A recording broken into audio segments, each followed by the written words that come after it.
this lecture, we're going to pick our first campaign name to build from the Poppin website, and then we're going to talk about network settings. So let's jump right in. Going back to the Poppin website, I'm going to drill down, go back to the homepage real quick. I'm going to drill down into furniture, and I'm going to go into office chairs and stools. Now, my first impression, and I'm just walking you through my own thought process as if this was the first time I was on this site. Of course, it's not.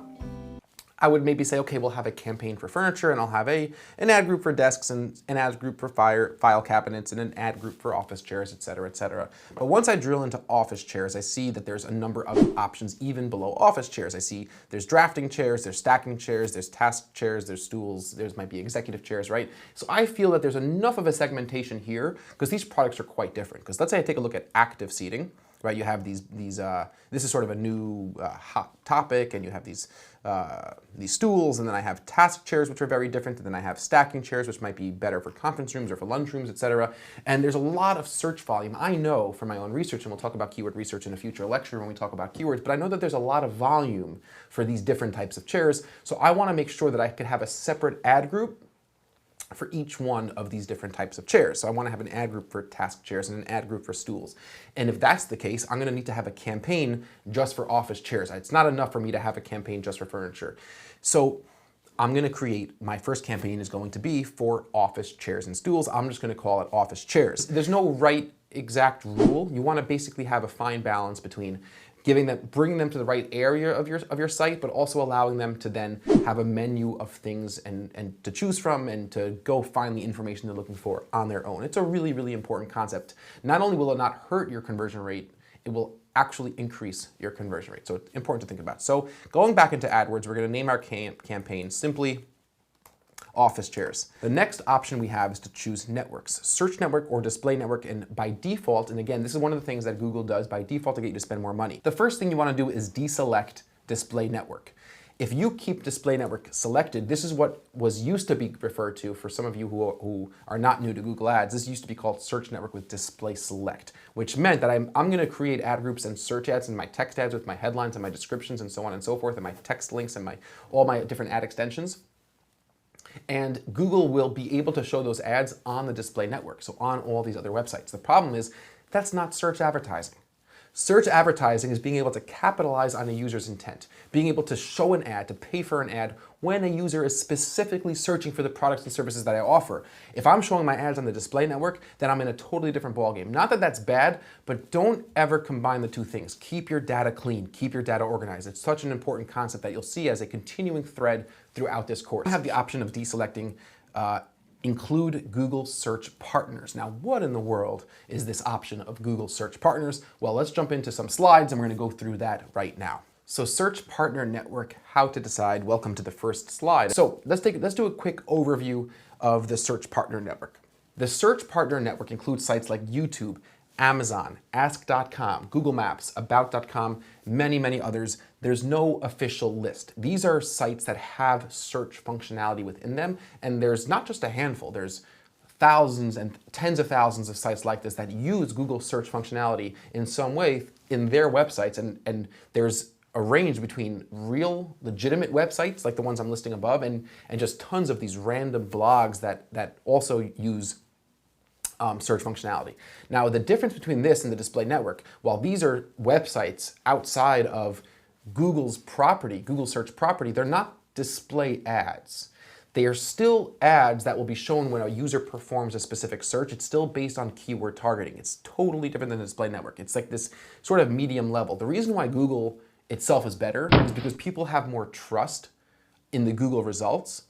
An ad means something more in Google search results than it means something in Ask.com or on a random blog. There is no official list of Google search partners. That's sort of annoying, right? There's no official list. Google's very opaque with which websites are included. They give a few examples, and it does change regularly.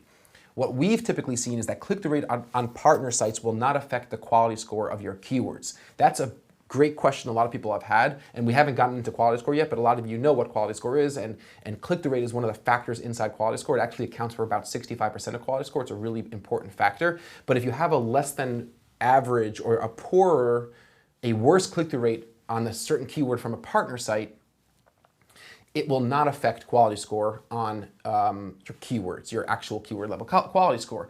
We've also found that click-through rate does tend to be significantly lower on search partner sites. We've seen as well cost per click to be lower, but we've also seen conversion rates to be lower. So all indicators seem to indicate that the quality of traffic coming from Google search partners isn't as good.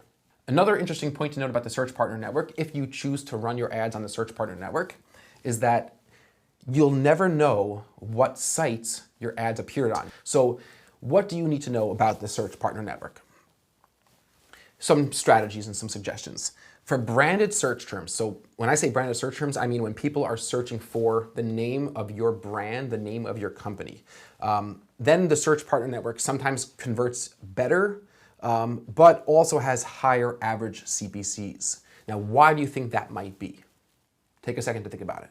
So one reason I think is a logical reason is that there's less competition. On Google search, a lot of your competitors will be running their own ads against your brand on Google search campaigns, and they might not be opting into the Google search partner network, so there'll be less competition. So if somebody searches for your brand, right away, if you're running on the search partner network, it's gonna get a larger share of those clicks, whereas on Google, it's very possible that some of your competitors, especially if you're in a bigger space in a more aggressive competitive landscape, that some of your competitors are actually running ads on your branded search terms, which kind of stinks, but it's part of the game. There's no right or wrong answer as to whether or not you should advertise on the search partner network. But here's a basic thing to think about. If you have a limited budget and you're just starting out, I highly recommend excluding the search partner network. You can always add it later. I always say, whatever money that you could spend on Google search itself without the search partner network, you should be spending on Google search. That's something which is a really, really good overall best practice. Google search will typically perform the best out of any other campaign type in AdWords, in Google Ads, except for Google Shopping, and that's a whole separate category. But you should really consider excluding search partners. And if this is your first campaign or your first group of campaign, or if you think you have more money that you could spend on Google search, then you should continue to exclude Google search partners except for branded traffic and only work on the Google search network. I highly recommend that strategy. So that's a little bit about the search partner network, what you need to know. Let's jump back into our Google Ads account setup, and I'm going to deselect include Google search partners. And of course, you see this little notification from Google right here. Most advertisers include their ads on Google search partner sites. Great, thank you. Guess why? Guess why they want you to do that? Take a wild guess. They want you to spend more money. Google gets paid a commission every single time you click an ad on any of their search partner sites. So they're very, very, very interested in having you spend money on the Google Search Partner Network. And down here, you have this nice little notification. Don't miss the opportunity to reach more people across 3 million sites and apps. Sounds so enticing. That's another way for Larry and Sergey to get your money. In the next lecture, we're going to talk about locations. Probably break this down into a couple lectures. It's going to be a lot to talk about, lots of different ways to set up location targeting, things to think about, and once we get into the advanced options, there'll be more things to think about in terms of targeting and excluding. And I will see you guys very soon in the very next lecture when we begin talking about location settings. Cheers for now.